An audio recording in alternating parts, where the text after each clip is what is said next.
तो माल्टा के study visa के लिए 10 लाख रुपए का पैकेज। आप लोग भी माल्टा अगर आना चाहते हो तो 10 लाख रुपए आप लोगों के लगेंगे। ये कहना है कंसल्टेंसी के, कोई कंसल्टेंसी नाम तो नहीं लूँगा खैर मैं इसमें, एक कंसल्टेंसी का, कि यही तो पैकेज चल रहा है, इतना ही तो रेट लगता है। ये ऐसे कुछ जवाब आते हैं कंसल्टेंसी की तरफ कि इंडिया में तो इतना ही रेट लगता है, कि 10 लाख रुपए एटलीस्ट आपके पास होने चाहिए, तभी आप माल्टा का स्टडी वीज़ा अप्लाई कर सकते हो या आप माल्टा जा सकते हो। So hi everyone and once again welcome back to the another YouTube video. उम्मीद है आप सभी लोग अच्छे होंगे। तो जी मैं बात कर रहा हूँ एक कंसल्टेंसी की, नाम मैं उनका नहीं ले रहा हूँ इस वीडियो में, बट उनकी तरफ से एक रिस्पॉन्स आया था कि माल्टा का जो स्टडी वीज़ा है वो कम से कम भी 9-10 लाख रुपए या 12 लाख तक तो होना चाहिए, तभी मतलब थोड़ा सा ये लगेगा कि हाँ ये एक्चुअल में काम करा रहे हैं। ठीक है, तो एज यूजुअल मैंने आप लोगों को पहले ही बोला था कि जितना कम रेट पे आप यहाँ पर आओगे आप लोगों के लिए उतना ज़्यादा बेनिफिट है। जितना महंगा आप यहाँ पर आओगे उतना परेशान आप खुद होगे, क्योंकि एजेंट का काम है सिर्फ आपको यहाँ पर भेजना। उसको कोई मतलब नहीं है कि आप यहाँ पर भूखे रहो प्यासे रहो, काम मिले ना मिले, आप मरो जियो, उसको कोई मतलब नहीं है। उसको अपने पैसे मिल गए हैं, उससे अब आपका कोई रिलेशन नहीं है। ठीक है, अब आप डिसाइड करो कि आप 5 लाख में आना चाहते हो या आप 10 लाख में आना चाहते हो कि आप 15 लाख में आना चाहते हो। और मैं ये उन लोगों के लिए खासकर बोल रहा हूँ जिनको जल्दबाजी है, जैसे मुझे थी जल्दबाजी। जैसे मैं रहता था कि बस मेरा काम महीने के अंदर हो जाना चाहिए, मुझे नहीं पता कैसे भी हो, चाहे मुझे 10 लाख लगते हो, 15 लाख लगते हो, 20 लाख लगते हो, बट मुझे पहुंचा दो बस। ये आप लोगों के ऊपर सिचुएशन अभी है, बट ये हमारे ऊपर होके गुजर चुकी है। हम लोग उस सिचुएशन से गुजर कर आ चुके हैं, तो मैं समझ सकता हूँ आप लोगों की पैनिक सिचुएशन भी। ठीक है, तो पहले मैं आप लोगों को थोड़े चार्जेस बताता हूँ कंसल्टेंसी की तरफ से क्या क्या चार्जेस बताए हैं उन्होंने। तो आपका जो शुरू की एप्लीकेशन फ़ीस है एटलीस्ट 300 यूरो, 400 यूरो, 500 यूरो, ये तो होनी है, सबकी यही होती है कॉलेज की। तो आप लोगों को इतना तो इनिशियल पेमेंट देना ही पड़ता है कॉलेज में एडमिशन लेने के लिए। ओके, समझ सकते हैं।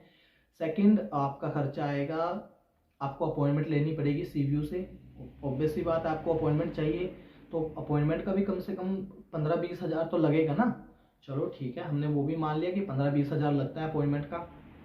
अब आपको कॉलेज को फीस भी देनी है, एटलीस्ट हाफ फीस तो आप पे करोगे, तो ठीक है हाफ फीस हमने पे कर दिया है। अब आपकी फ़ाइल भी तैयार करनी है, फ़ाइल में कम से कम 40-50 हज़ार का खर्चा आएगा। बट उनके हिसाब से अभी, मतलब पहले की बात थी ये, तो उनके हिसाब से वो तब खर्चा आएगा, लेकिन अब खर्चा एक्चुअल में आ रहा है क्योंकि इंश्योरेंस और टिकट का जो रूल चेंज हुआ है ना, उसकी वजह से खर्चा आ रहा है। वो मैं आप लोगों को एक्सप्लेन करूँगा कैसे। ठीक है, उसके बाद आपको वीज़ा भी आपका आएगा। आपको हमारे कंसल्टेंसी चार्ज तो देने ही है, कम से कम लाख रुपए तो कंसल्टेंसी चार्ज होने चाहिए। चलो ठीक है जी, आपने वीज़ा निकलवाया, आपका बड़ा बड़ा शुक्रिया। तो आप लोगों को तो लाख रुपए देने बनते हैं। ठीक है जी, आपकी टिकट भी हमने करा दी। अब आपको माल्टा भी जाना है। माल्टा में जाके आप लोगों को टैक्सी लेनी पड़ेगी यहाँ से, तो बिल्कुल लेनी पड़ेगी, तो 50-60 यूरो तो उसके भी लगेंगे। ठीक है जी, हमें नहीं पता कैसे आना है यहाँ पे, कहाँ पर जाना है, तो हम देंगे। ठीक है, उसके बाद आपको अकोमोडेशन भी चाहिए, तो कम से कम 50-60 हज़ार का तो खर्चा वहाँ भी लगता है ना।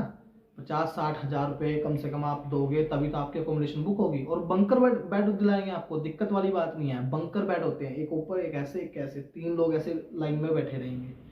ठीक है ना, तो ये सब चार्जेस हैं भाई आपके। 10 लाख तब बनते हैं, ऐसे थोड़ी ना बन गए 10 लाख रुपए। देखो क्या होता है कि इंडिया में कोई भी किसी भी कंट्री में सबको पैसे कमाने की है, सबको होती है, मुझे अकेले को नहीं है, सब पूरी दुनिया को ये कि पैसा कमाना है। लेकिन किसी को काट कर, किसी को लूट कर पैसा कमाना कोई सही बात तो नहीं है। देखो मैं, मेरे हिसाब से तो बिल्कुल भी नहीं है। कमाओ इतना कि अगले बंदे को फील भी ना हो और तुम्हारा काम भी हो जाए। ठीक है, मैंने अपने पहले 2 वीज़ा, आप लोगों को याद होगा, यहाँ माल्टा में अभी भी हैं वो लोग। पहले 2 बंदे आए थे मेरे, दोनों बंदों के, बल्कि 3 बंदों का वीज़ा आया था ना जब, एक उन बंदों से मैंने 1 रुपये तक नहीं लिया। सिर्फ एक बंदे से 3-4 किताबें मंगवाई थी, वो भी इसलिए क्योंकि मुझे ज़रूरत थी, और उसने पैसे देने से मना कर दिया था। मैं चलो उसकी समझ सकता हूँ कि उसने दिल से किया, चलो ठीक है, उसने कोई दिक्कत नहीं है। दूसरे बंदे से मंगवाई मैंने मिठाई, सिर्फ भाई सही बता रहा हूँ, सिर्फ मिठाई मंगवाई थी यहाँ पे कि भाई मन करता है हमारा कभी कभी हम भी कुछ मीठा खाएं इंडिया वाला, तो कभी कभी हो जाता है। ठीक है, थर्ड बंदा यहाँ खुद ही नहीं आया, उसने तो फीस देने से मना कर दिया कि मैं फीस ही नहीं दूंगा। चलो भाई, नुकसान झेला हम लोगों ने, कोई दिक्कत नहीं है, नुकसान झेलेंगे हम लोग। तेरा खर्चा कराया, तेरा सारा काम कराया, उसके बाद तू वीज़ा आने के बाद ये बोले कि फ़ीस नहीं पे करूँगा, तो भाई उसका तो बर्डन हमें झेलना ही पड़ेगा ना। ठीक है, कोई दिक्कत नहीं है। तो मेन बात क्या है कि आप लोग माल्टा का स्टडी वीज़ा अप्लाई करते हो किसी भी एजेंट के थ्रू, सबसे पहले तो आप ये जानो कि आपका खर्चा होता कहाँ कहाँ है और कितना खर्चा होता है। ठीक है, सबसे पहले कॉलेज की जो एप्लीकेशन फ़ीस होती है, अगर आपकी कंसल्टेंसी आपको बोलती है कि जी कॉलेज की जो एंट्रेंस फ़ीस है, जो एप्लीकेशन फ़ीस है वो 300 यूरो है या 400 यूरो है या 500 यूरो है, पहली बात तो इतनी नहीं होती है। किसी भी कॉलेज की यहाँ पर जो एप्लीकेशन फ़ीस है वो 120 यूरो, 140 यूरो, 150 यूरो या फिर ज़्यादा से ज़्यादा 175 यूरो, इससे ज़्यादा किसी भी कॉलेज की नहीं होती। अगर कोई ले रहा है तो अपने बेनिफिट के लिए ले रहा है वो, बाकी इतना बनता नहीं है। ठीक है, सेकंड, ये आपका पहला खर्चा हो गया, आपका एडमिशन हो गया कि कॉलेज में, आपको कॉलेज से कंफर्मेशन मिल गया कि आपका ऑफर लेटर आ चुका है। ठीक है, इसके बाद आपका सेकंड जो खर्चा मेन आएगा, मतलब छोटे मोटे देखो डॉक्यूमेंट में बनते रहते हैं, तो उसमें कोई 100-200 रुपये का, 300 रुपये का खर्चा आ भी गया तो कोई बड़ी बात नहीं है, वो चलता रहता है। बट जो मेन खर्चा है वो मैं आप लोगों को बता रहा हूँ। अगर आपकी कंसल्टेंसी आपको ये बोलती है तो नहीं होता है, छोड़ दो कंसल्टेंसी को, ना उनको पैसे दो ना उनको कुछ मत दो। ठीक है, तो सेकंड जो आपका खर्चा आएगा वो है आपकी फीस का। कॉलेज आपको हाफ फीस या फुल फीस पे करने के लिए बोल सकता है और ये उनका राइट है, आप उसमें मना नहीं कर सकते। आप लोगों को एटलीस्ट 50% फीस तो पे करनी ही होती है, चाहे आप किसी भी कॉलेज में करो, चाहे सस्ते से सस्ते कॉलेज में करो, चाहे महंगे से महंगे कॉलेज में करो, वो आपके ऊपर है। ठीक है, आप लोगों को एटलीस्ट हाफ फीस पे करनी होती है, क्योंकि वो एक प्रूफ के थ्रू प्रूफ होता है एम्बेसी को भी और एक कॉलेज को भी कि ये बच्चा है एक्चुअल में पढ़ने आ रहा है, इसने हाफ फीस पे की हुई है, तो वो आपको पे करनी ही होगी। ठीक है, बाकी कुछ कॉलेज होते भी हैं ऐसे जो बिना फीस के भी कर लेते हैं, ऐसी तो कोई बड़ी बात भी नहीं है कि हाँ फीस के बिना नहीं करेंगे वो लोग। ठीक है, तो फीस आप लोगों ने पे कर दी है, आप लोगों को अब अपॉइंटमेंट चाहिए आपके जो डॉक्यूमेंट है वो सबमिट कराने के लिए, लेकिन उससे पहले डॉक्यूमेंट आपको तैयार करने होंगे ना। तो डॉक्यूमेंटों का खर्चा इस टाइम बढ़ गया है। अब बढ़ा किस वजह से, मैंने आप लोगों को लास्ट वीडियो में बताया है कि इंश्योरेंस और जो टिकट है वो आपको जेन्युइन चाहिए। अब वो जेन्युइन कितने की होगी वो मुझे भी अंदाज़ा नहीं है, क्योंकि टिकट का प्राइस क्या है और इंश्योरेंस का प्राइस क्या है मुझे अभी आइडिया नहीं है। बट एक इंश्योरेंस का चलो मैं जो आइडिया ही नहीं है एक्चुअल में अभी तो। ठीक है, तो मैं उसके बारे में नहीं बात करूँगा। डॉक्यूमेंट का जो आपका खर्चा आएगा वो आएगा, आपका अपोस्टाइल डॉक्यूमेंट होंगे। अपोस्टाइल डॉक्यूमेंट होते हैं, आपको एटलीस्ट 1000 रुपीज़ पर डॉक्यूमेंट देने होते हैं, चाहे उसमें आपके 4 डॉक्यूमेंट हो, 5 डॉक्यूमेंट हो, 6 डॉक्यूमेंट हो या आपके 10 डॉक्यूमेंट हो। हर डॉक्यूमेंट पे 1000 रुपये लगते हैं, वो आपका मोटा खर्चा है वहाँ पे। आपके अगर 6 डॉक्यूमेंट हो गए तो आपके 6000 रुपये लग गए वहाँ पे। इसके बाद अगर आप लोगों को डॉक्यूमेंट आपने तैयार कर लिए हैं, आपको कॉलेज से एक्सेप्टेंस लेटर भी मिल गया है, अपने कॉलेज की फ़ीस भी पे कर दी है, इसके बाद एक छोटा सा खर्चा है, छोटा नहीं है तो बहुत बड़ा, इंडिया के हिसाब से तो बहुत बड़ा बनता है, 150 यूरो का। अब ये 150 यूरो का खर्चा इसलिए है क्योंकि आपकी अपॉइंटमेंट बुक करनी है और वो होती है CVU के थ्रू।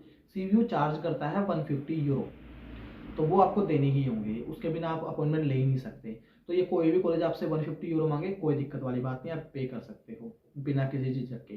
ठीक है, अब जो आप मेन खर्चा आपका आता है वो आता है जाके VFS में। VFS की जो फीस है, अगर आप नॉर्मल सर्विस लेते हैं तो वो आपको 14,000 रुपीज़ के आसपास की पड़ती है। अगर आप प्रीमियम सर्विस लेते हो तो आपको 17 या 18,000 रुपीज़ के बीच में पड़ती है।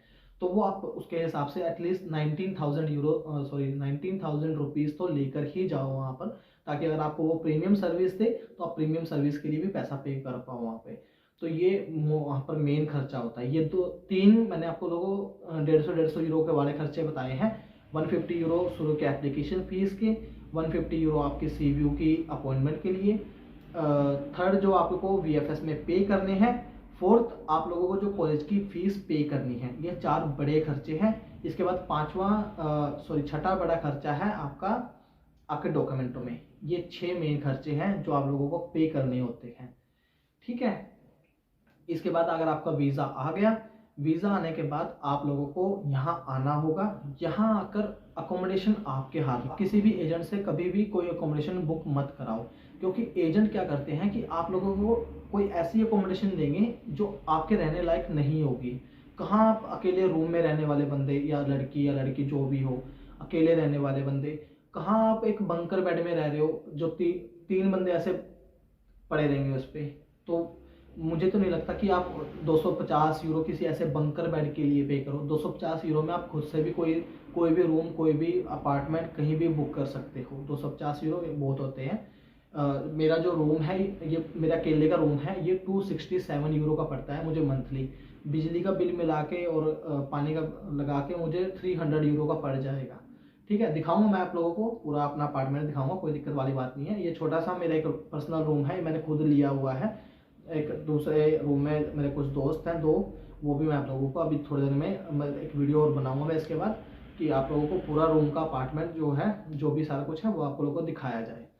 ठीक है, तो आप या आप 3-4 कोई पर्सन हो कि हम 3-4 लोग हैं, हम लोगों को कोई अपार्टमेंट चाहिए, तो आप डायरेक्ट पूरा अपार्टमेंट उठा सकते हो। और एयरपोर्ट पर आकर आप लोगों को कोई भी टैक्सी करने की ज़रूरत नहीं है। आपको सिंपल क्या करना है, सिंपली आपको बोल्ट या ऊबर, ये दो हैं। यहाँ आकर इंडियन अकाउंट फ़ोन नंबर तो नहीं चलेगा, उस पर नहीं चलेगा, बट आप ईमेल के थ्रू भी बना सकते हो बोल्ट का अकाउंट। आप बोल्ट का अकाउंट बनाओ, बोल्ट के अकाउंट से बुक कर लो। वो 7-8 यूरो, 10 यूरो, 15 यूरो, जितने भी आपकी अकोमोडेशन जितनी भी दूर है, 10 यूरो 15 यूरो से ज़्यादा नहीं जाएगा। लेकिन आप टैक्सी बुक करोगे किसी एजेंट के थ्रू, या यहाँ पर भी टैक्सी बुक करोगे, तो वो 50 यूरो 60 यूरो के आसपास ही लेंगे वो लोग। तो प्लीज़ वो खर्चा अपने ऊपर मत बढ़ाओ। ठीक है, और एक छोटी सी बात और, वीज़ा आने के बाद कुछ लोग क्या करते हैं, कुछ लोगों को एक्चुअली में पता नहीं होता, ये बात सच है। वीज़ा आने के बाद आप जैसे किसी को कांटेक्ट करो जो आपके माल्टा में नोन हो, आप या मुझे भी कांटेक्ट कर सकते हो, कोई बड़ी बात नहीं है। आपका ना एक तलिंजा कार्ड बनता है जो कि बस कार्ड होता है, आप वो कार्ड बनवाओ अपना यहाँ माल्टा आने से पहले पहले। अब उसका रीज़न क्या है, उसका रीज़न मैं बताता हूँ। मान लो आप माल्टा में आए हो, आप लोगों को बस से ट्रैवल करना है, आपको हर जो फेयर होगा, हर फेयर पे 2 यूरो देने पड़ेंगे। अगर आपको दिन में 3 जगह या 4 जगह में जाना पड़ गया ना, तो आप लोगों को 7-8 यूरो आपके बिना बात के जाएंगे। लेकिन अगर आपके पास तलिंजा कार्ड होगा तो आप फ्री में कहीं भी ट्रैवल कर सकते हो। तलिंजा यहाँ की जो बस है उसकी तलिंजा ही बोलते हैं, आई थिंक वो कंपनी है तलिंजा। तो आप वो कार्ड बनवा सकते हो। अभी उसकी फ़ीस आई थिंक 26 यूरो कर दी गई है। पहले उसकी जो फ़ीस थी वो 2.5 यूरो थी, अब 26 यूरो कर दी गई है वो। ठीक है, तो वो आप लोग बनवाओ पहले ही, ताकि आप लोग जो यहाँ पर आओ तो आपका वो खर्चा ना बढ़े बिना बात के। ठीक है ना, तो ये छोटी मोटी चीज़ें हैं। और हाँ, अब मेन आते हैं आपकी, मैं आप लोगों को क्या ऑफ़र कर रहा हूँ। अगर आप स्टडी वीज़ा अप्लाई करना चाहते हो, आप लोग किसी एजेंट पे जाओगे, आप वहाँ से कंपेयर करना और आप मेरे से कंपेयर करना, मतलब कंपेयर में मतलब जो मैं सर्विस दे रहा हूँ उससे कंपेयर करना। मैं आप लोगों को सबसे कम फीस में, सबसे कम ही लगा लो आप। माल्टा में मुझे नहीं लगता कोई इतनी फीस पे आप लोगों को बुला सकता है, क्योंकि पीछे मैंने एक लड़का बुलाया था यहाँ पे 4.5 लाख रुपए में, जिसमें उसकी कॉलेज की फ़ीस भी थी, उसकी CBU की फ़ीस भी थी, उसकी सारी फीस थी 4.5 लाख में। बट उस टाइम थोड़ा सा ये था कि शुरुआत हुई थी मेरी, लेकिन अब थोड़ा सा उन्होंने क्या किया, कॉलेज ने अपना भी रेट थोड़ा बढ़ा दिया। तो कॉलेज की फ़ीस थोड़ी सी इंक्रीज़ की गई है, थोड़ा सा यहाँ पर डॉक्यूमेंटों का खर्चा बढ़ा है, बाकी सब तो चीज़ें सेम ही है। लेकिन आप लोगों को बहुत ही कम रेट पर यहाँ पर बुला सकता हूँ मैं, क्योंकि भाई अगर एजेंट आप लोगों से इससे ज़्यादा कुछ चीज़ों में मांग रहा है, लेकिन फ़र्क क्या है कि मैं आप लोगों को ये नहीं बोलूँगा कि ये काम मैं कराऊंगा, क्योंकि क्या होता है ना कि एजेंट बोलते हैं कि ये काम मैं कराऊंगा, उसको पता है कि यहाँ से मैं पैसे बचा सकता हूँ, तो वो आपको बोलेगा ये काम मैं कराऊंगा।